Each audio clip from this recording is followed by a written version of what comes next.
All right, let's bring it in. What's up? It's been a minute. Today we're talking about what we know about the NBA season, quarter into it. Talking about all 30 different teams in the NBA, kind of a little update where my personal standings are looking so far, and yeah, just there's a lot of stuff going on in the NBA, so we'll be talking about that. Before we get into it, as always, feel free to subscribe to the channel, like the video, comment, all that stuff, and yeah, let's go into this. So first, I wanted to go over and talk a little bit about every team. So let's start with the East. The Nets. All right, so the Nets are a team that, everybody, Vegas actually still has as their favorite to win the title.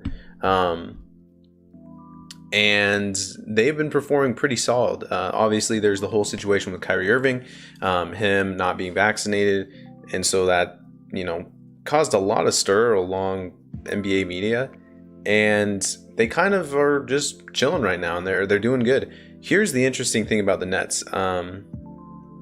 Last year they had this great offense, right? It was, you look at all their advanced analytics and everything, and it would tell you, like, yeah, this is a really good team, and it's a really good offensive team. You look at where they're at now, they're not quite to the offense that they were last year, like number one in the league in a lot of important stats. But you do look at their defensive rating is 7th in the league. Last year, just going to look this up real quick. Last year, defensive rating wise, it was 23rd. So, and that's kind of the thing we heard a lot last year about how, the Nets can't play defense and that's going to be an issue. And it really wasn't that big of an issue in the playoffs. Mostly health was the issue. So the Nets are looking good. I think that we'll just kind of have to wait and see about Kyrie Irving. It kind of is leaning towards him not even playing. I don't think the mandate over in the area of Brooklyn is going to change anytime soon.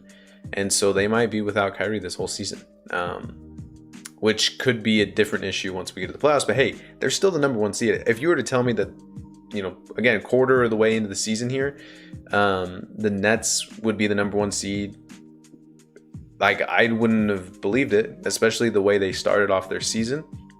But they won 8 of 10 here.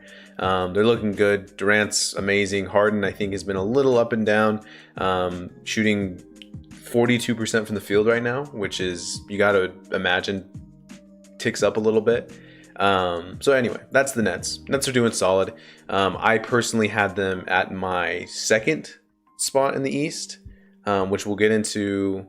I know I didn't finish my standings. I forgot the two teams that I had number one and number for each conference, and without delving into it too much, the Bucks I had as the number one seed in the East, and the Suns are in the West. Now, again, that's just regular season. That's not my picks for the championship.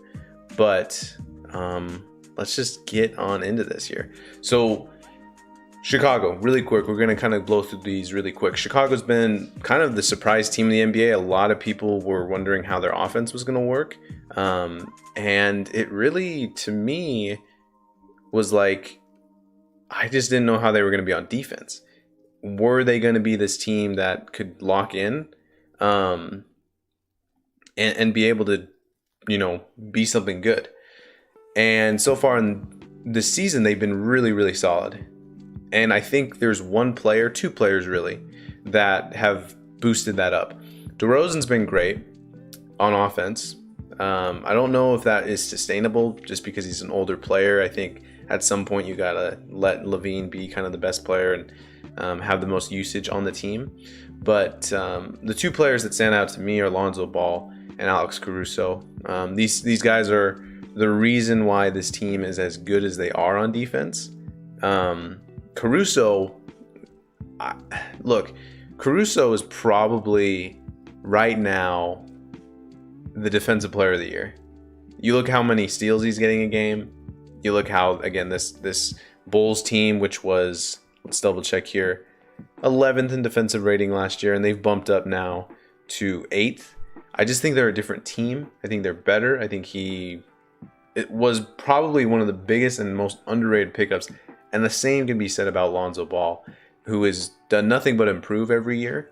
And this is a really good team. Now, when they get to the playoffs, and I don't know if you can rely too much on Caruso's offense and Lonzo's offense, and maybe DeRozan has a little bit more wear and tear to him as he plays a full regular season.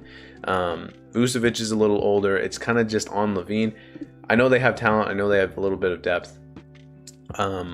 But I didn't have them at number 2. I believe I had them at number 6. I don't have my rankings written down anywhere.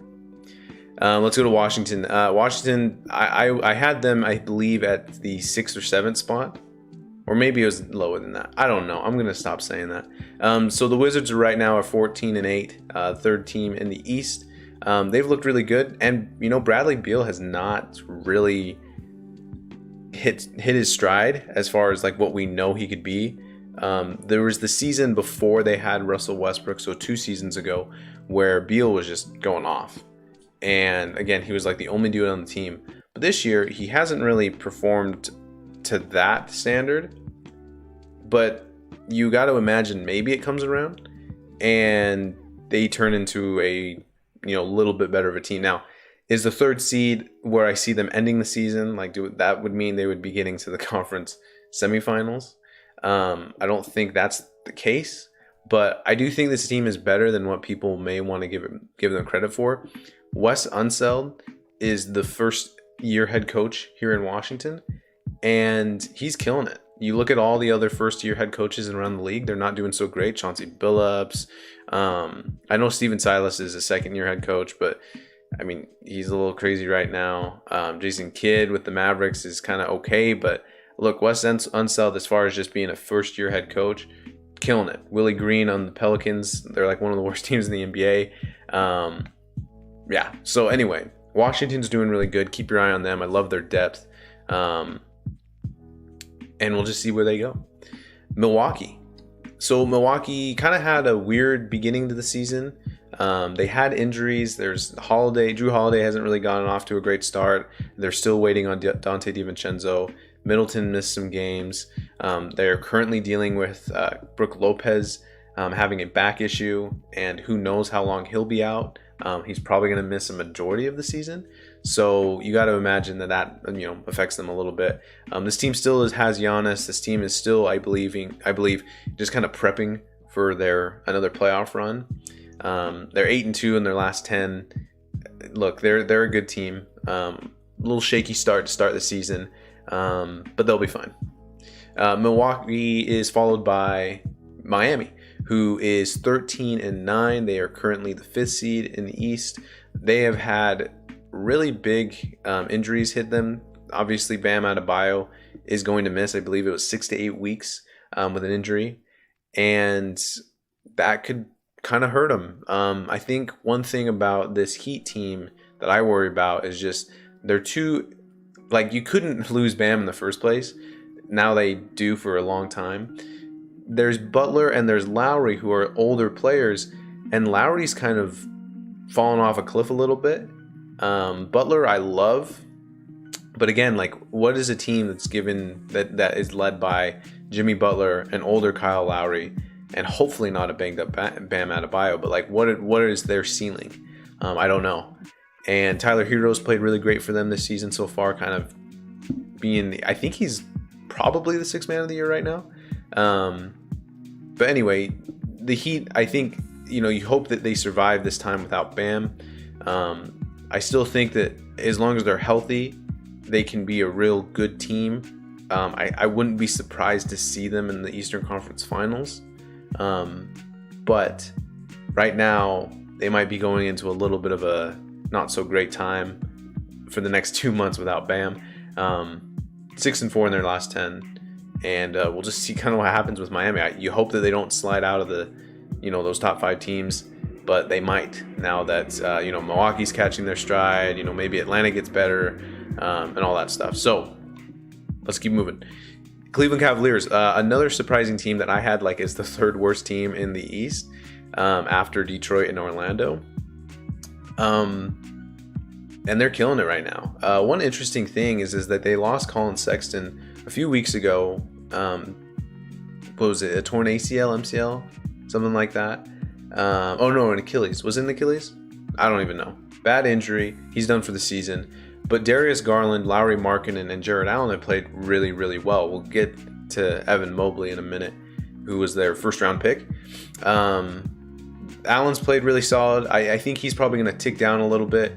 He's kind of been playing a little bit over what I think he's capable of. He won Player of the Week 1 week, which was really random.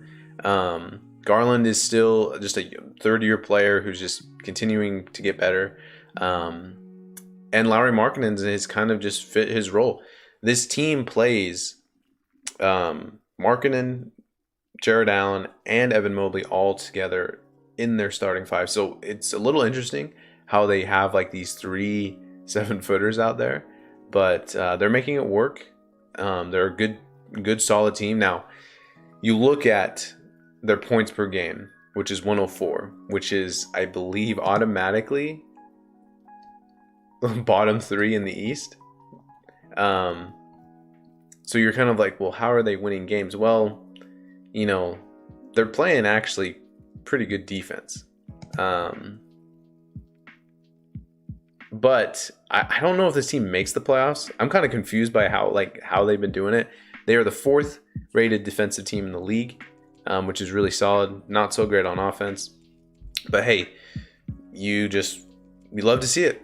That's all I got to say. I mean, pretty surprising. I kind of have a hard time sitting here and saying like they're going to win the not win the championship, but like if they're going to get into the playoffs. I don't think that's going to happen, but we'll see. They're playing solid.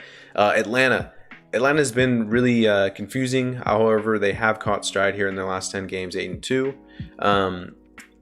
You know, Trey's been okay. They do lose DeAndre Hunter. Again to another injury. He's not gone forever, but he is going to miss some time. I was really high on this team. I had them at 3, and I just don't know exactly where they stand at this point. I question like how far you can go in the playoffs where your best player is not really, they're a defensive liability in Trae Young, and I just kind of, I don't know. I think they're better than 7. I know they're better than 7. I think they should probably be better than Milwaukee. Sorry, not Milwaukee. They should be better than Cleveland. They should be better than Washington. So they should be a top 5 team. And again, they're not far off from that. But yeah, I was really high on them like to start the year, and now I'm kind of just like, I don't know. No, I had them at 4. But yeah, I think they're a top 5 team, but they're kind of getting their groove on here a little bit lately, but we'll see. Boston. I expected a little bit more from Boston. However, I still think they can probably make the playoffs. They had Jaylen Brown out for a little while.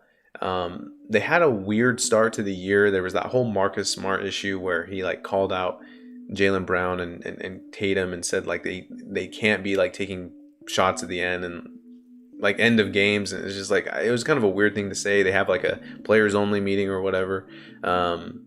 And Boston, I think they have the talent.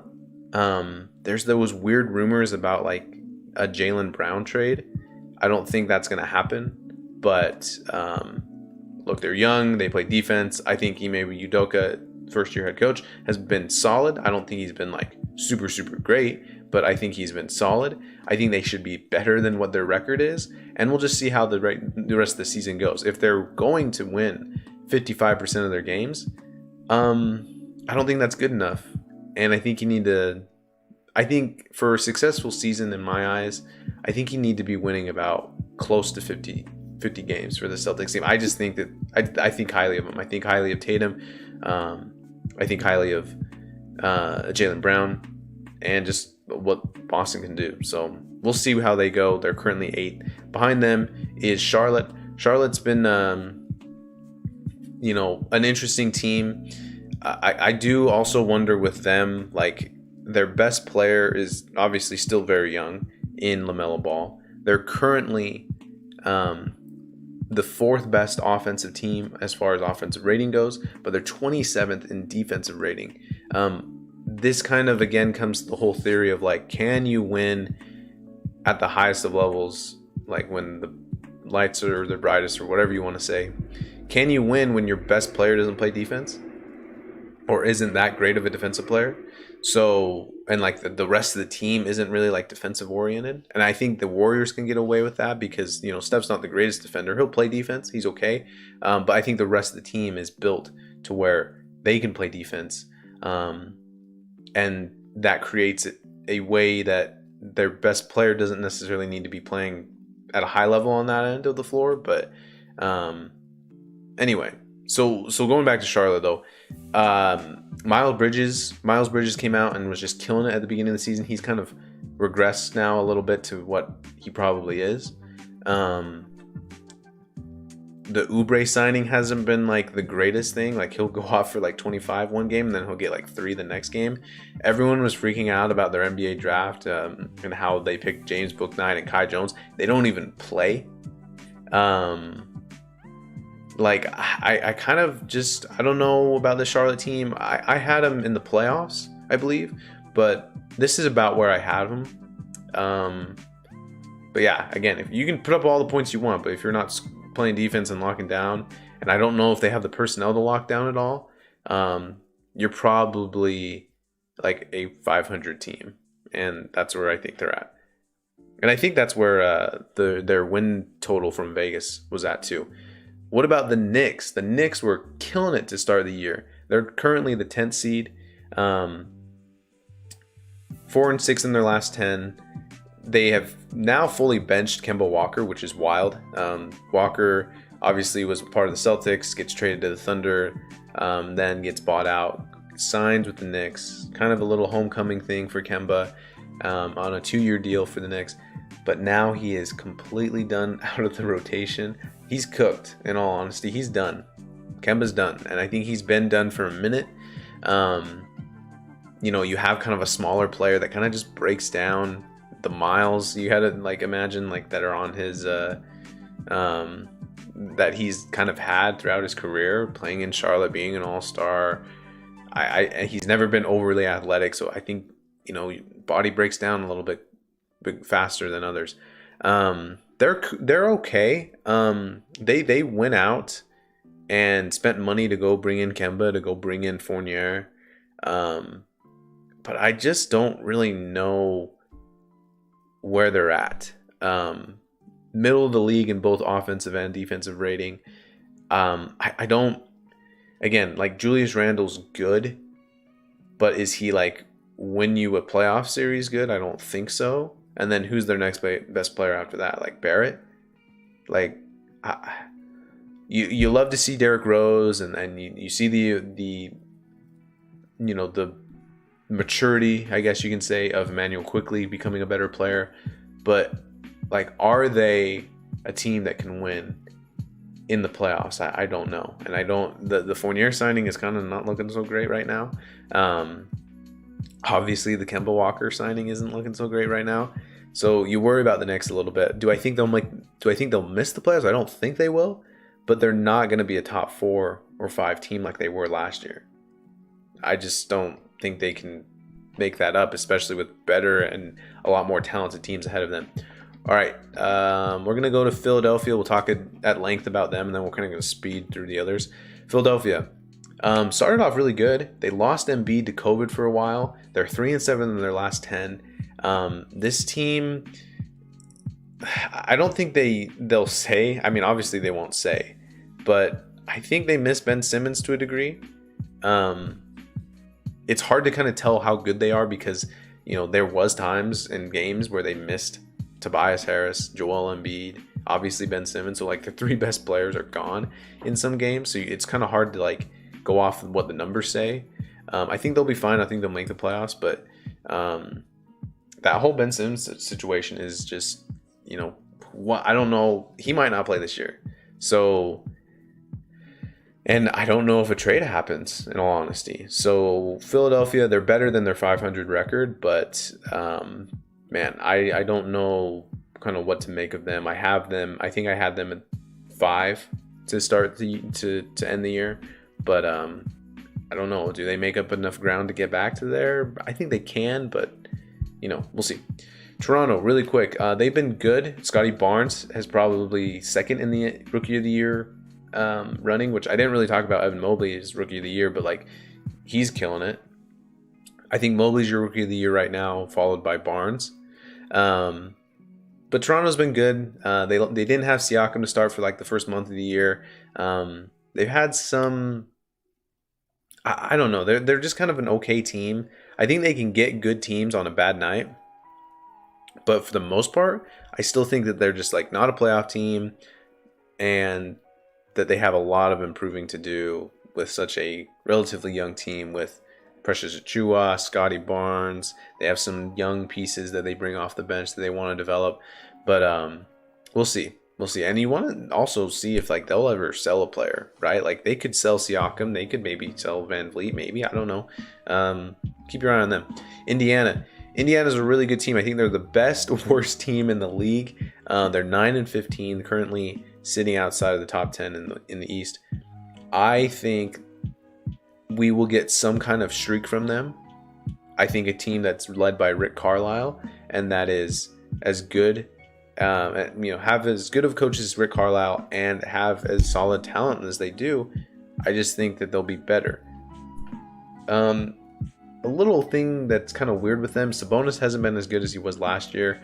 Turner is kind of just that good defensive player, but like I don't know what else he's providing.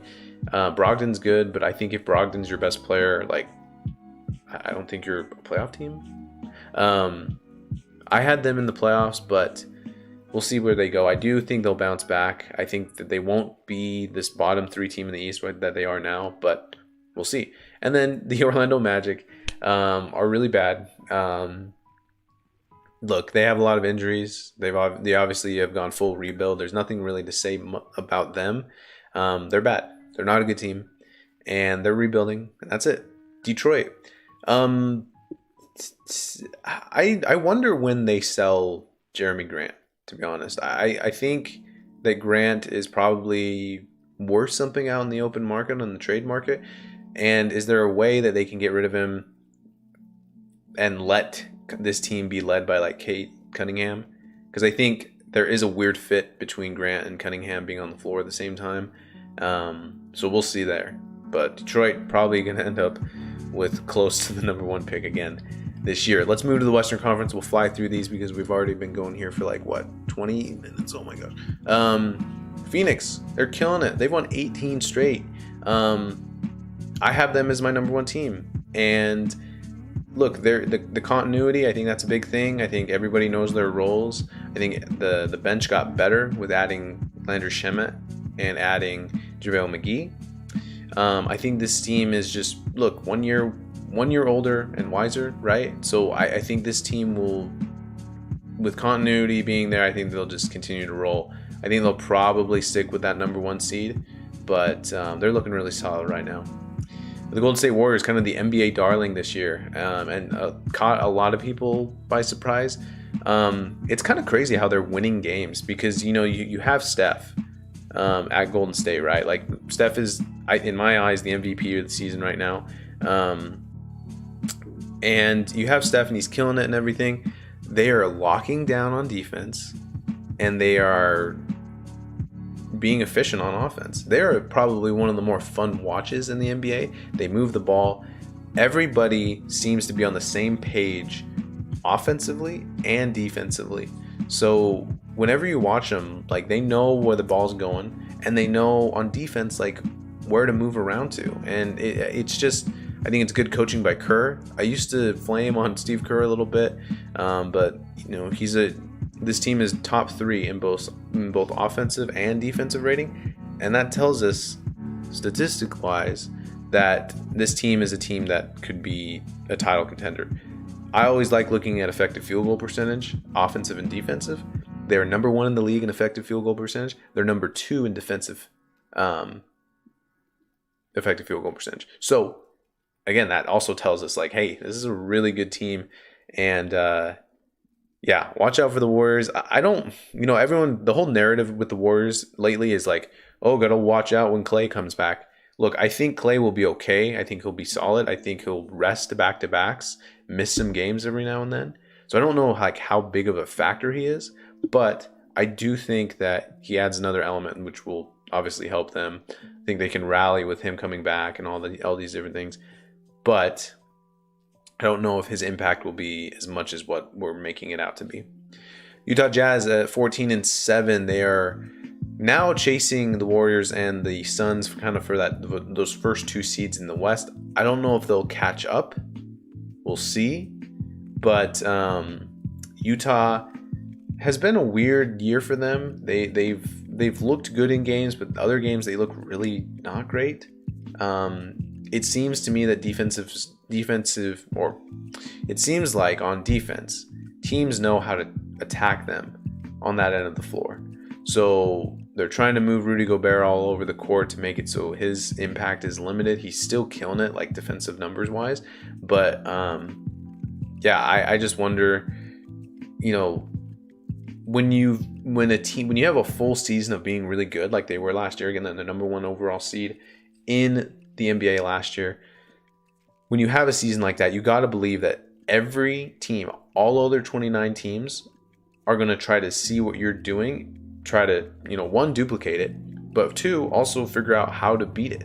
And so, when you're getting such a good team together, you got to imagine that this is going to kind of be what happens because of that. So Utah, I think they'll be fine. I think they're probably going to end up in a top 3 seed, but we'll see exactly how they match up with Phoenix and Golden State, who they have yet to play in the regular season this year. Dallas at 4, they're 11-9, so they're barely over 500. So I think the Jazz, Suns, and Warriors have established themselves as the top 3 teams in the Western Conference. Everybody else, I think, is just kind of just trying to figure stuff out at this point. Apologize for the train if you hear that pretty well. Dallas is good. However, I think they'll probably still end up in 4 or 5. I'm not going to expand on them too much, but I think they're good. I don't know how good. I don't think they're Golden State, Utah, or Phoenix good, but them getting the 4th or 5th seed does not surprise me, and that's kind of where they're at right now. Memphis at number 5. They just lost Ja Morant to a big injury. There's not a lot of word on where they're at with that injury. It sounds like Ja's probably going to miss a good amount of time, and they've been very tight-lipped about it, which is kind of frustrating, but also at the same time, I don't think they'll be 5th seed without Ja, because I don't think they're 5th seed with Ja. It's just kind of been a weird year so far. So anyway, we'll see what happens. Lakers, everyone's kind of talked crap about them. The Russell Westbrook experiment's not working, all these different things. LeBron's had, injury to start the year, and they haven't been good on defense at all. However, they're still the 6th seed. I think their goal should just be to not play in the play-in game. So if they can avoid the top, the 7 through 10 seeds, I think that's a big win for them. And look, right now they would play the Jazz in the playoffs. I don't think the Lakers think that they'll lose that, contrary to what maybe like the numbers say. Anyway, so they're doing good. They're still not great. I don't think they're going to win a title. I think we're going to talk about betting odds here in a minute and talk about what Vegas says as far as the championship odds go. But yeah, I don't really like the Lakers at all. But they're 6. You got to give them some props. Clippers, they were really bad to start the year, and then they were really good, and now they've lost 3 of their last, or they've only won 3 of their last 10 games. So 3-7 in their last 10. I think the Bledsoe thing, the Bledsoe thing was never like, hey, we're trying to get better by acquiring Eric Bledsoe, but it just hasn't really worked out that well. Batum is a little older.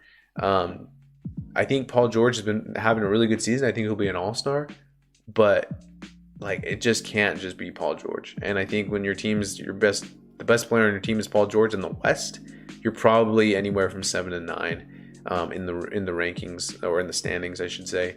So, yeah, the Clippers are. I feel bad about their whole Kawhi situation. I don't know if he's coming back. So, yeah, they'll probably end the season from the 7-10 range. I think 7's a little high.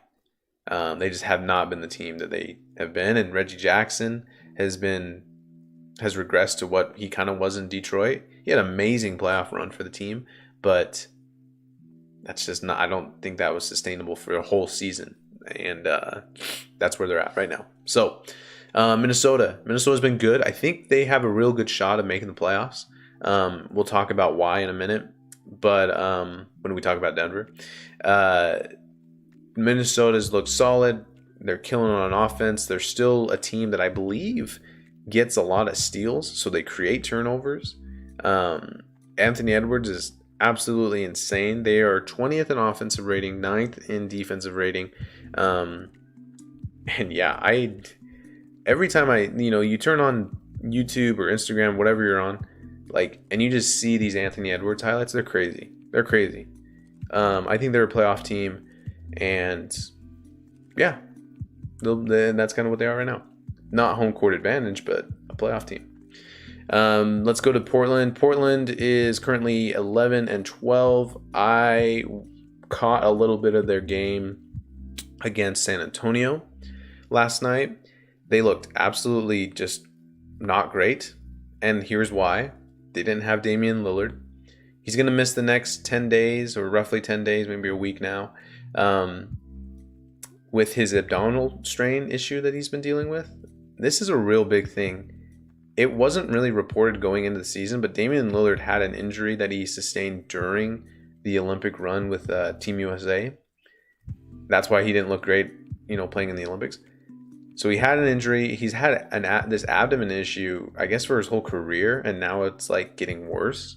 And I would not be surprised if Dame misses the rest of the regular season because they had to get surgery on it, and that therefore kicks him out for the whole season. So we'll see. It's interesting to monitor. I don't think Chauncey Billups has much to work with as far as the roster goes, and as far as obviously his star players not been great this year because of his injury. So yeah, kind of sucks to be Chauncey Billups right now. So, and then just the whole Damian Lillard trade situation too, that hasn't really come and been a big story lately, but got to imagine once you get to the deadline, it might become that. Denver, speaking about feeling bad for teams, I do feel bad for Denver a little bit. They obviously lose Jamal Murray last year at a really bad time because it comes at the end of the season. So anywhere from 7 to 10 months of a recovery time for Jamal Murray, which would mean he would miss majority of this upcoming season or this current season that we're in. And so that stinks. Then they go and lose Michael Porter. I think he came into the season with an issue and then it just got worse. And now it's been reported he has to have back surgery and he's done for the year. Then they lose PJ Dozier for the rest of the season. So it's the MVP Jokic, I don't think he can do enough to make this team that good. When your second best player is probably a mixture between Will Barton and Aaron Gordon, probably not a playoff team. I don't care who your best player is. So Denver, I feel bad, but they've lost. They're 3-7 in their last 10. I don't know how much the Joker can be able to bring them back to relevancy, and they're probably better than the Kings, Spurs, Thunder, Rockets, Pelicans, which we'll talk about here really quickly. But playoffs, I don't know. Play-in, probably. Playoffs, no. I don't see it. Kings, 9-14. They looked good to start the year, and then they looked really bad, and then they fired Luke Walton, and now they're probably still going to be bad. I don't think they're going to sniff the play-in game. Sacramento's just a bad franchise. And at what point do they start selling players? At what point do they say and entertain the idea that I kind of brought up when I talked about their team and their team preview is, do they ever consider trading De'Aaron Fox? I know it sounds crazy, but I think a little bit of why we haven't seen Tyrese Haliburton take a big jump is because Fox. And that's not to say anything bad about Fox, but Fox is still a bad defensive player. He's not really improved on his shooting. He's taking a lot of mid-range jumpers this year, which is weird. Like the worst shot in basketball. So kind of weird, but yeah. Do they sell Buddy Hield like they were supposed to in the offseason? Do they sell Harrison Barnes at some point? Like, at what point do you just blow it up? Because I think even Kings fans can admit, like, you either should try to get the top 3 pick or you should be heading towards the playoffs. And they're in that middle space where they're not doing either. So something needs to give. And I'm sure it just is the blow up option at this point. San Antonio Spurs 7-13. Haven't watched a whole lot of Spurs basketball, so I won't really talk too much about them at length. But like, look, it's a rebuilding year for them. They don't really have a star player. DeJounte Murray has been really great for them, but I don't even think he's going to make an all-star team. So because that's the case, it just makes it harder for them to really stand out and be a team that I'm like, oh, watch out for the Spurs. Oklahoma City Thunder, they just got wrecked by the Grizzlies last night. Look, they're rebuilding. And that's the two things that's what I'll say really quickly about Oklahoma City. Their rookie, Josh Giddey, probably first team All NBA or first team All Rookie, has been playing great for the Thunder. Houston Rockets, I don't think Jalen Green is a all rookie team dude this year. He's been really bad. The Rockets have actually been better without him. They've had injuries. They've had a lot of internal things. Their coach probably might get fired before the end of the season. Like, we'll see what happens with Houston. They're a little bit of a disaster, but they're rebuilding. Not much to say there. The Pelicans. Look, Zion might miss all the way up, maybe through Christmas. Like, maybe we don't see Zion until 2022. That's crazy. And again, I've said this before. I don't think the Pelicans have enough. I wasn't crazy about them in the first place. With Zion missing 2 months, that's killer. Because now they got to make up ground. And I don't think Zion coming off an injury is going to be able to save this whole franchise. I don't think they'll be the worst team in the West, like they are now.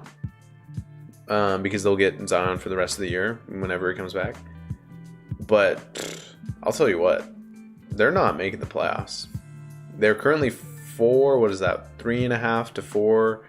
No, they're about 6.5 games out of the playoff race. Is Zion worth 6.5 games? And that's just the play-in. That's not even a top 8 seed. So, like, we'll see. Anyway, that does it. Let's quickly look at NBA futures here. You can't see, but the 2 top teams are the Nets and the Warriors, according to consensus Vegas odds for winning the title. Look, it still largely favors the Nets, which is kind of wild. But yeah, the Nets are still the favorite. I don't think that's really a surprise. Warriors, Bucks, Lakers. Sell all your stock on the Lakers if you didn't know already. The Jazz, the Suns, I would be willing to bet on those 2 teams as far as, title contention. Bet $100, make $1,100 off of a win. I'd do that any day. Heat, Clippers, Sixers, Nuggets, Bulls, Mavericks, Hawks. So, I like to talk about the teams that aren't in the, 4 digits. Look, the Nets, the Warriors, the Bucks, the Lakers. I think these 3 teams right here are going to be there. I think the Suns probably are a little bit ahead of the Jazz right now, obviously, because they're killing it right now. But those are probably the top 5 teams I would put. Lakers, Nets, Bucks, Warriors, Suns, Jazz. I think one of those teams are winning the title. So, again, go place a bet about the Suns or the Jazz because I think they can be there. I used to think the Heat, but I don't know anymore. Kind of scared. And then everybody else has dropped off a lot, like Philadelphia, Denver. Anyway, that does it for today's video. We're going to start pushing out more videos here because it's been a long time since I posted. But other than that, enjoy. If it's your first time watching, go check out some other videos. We'll see you later.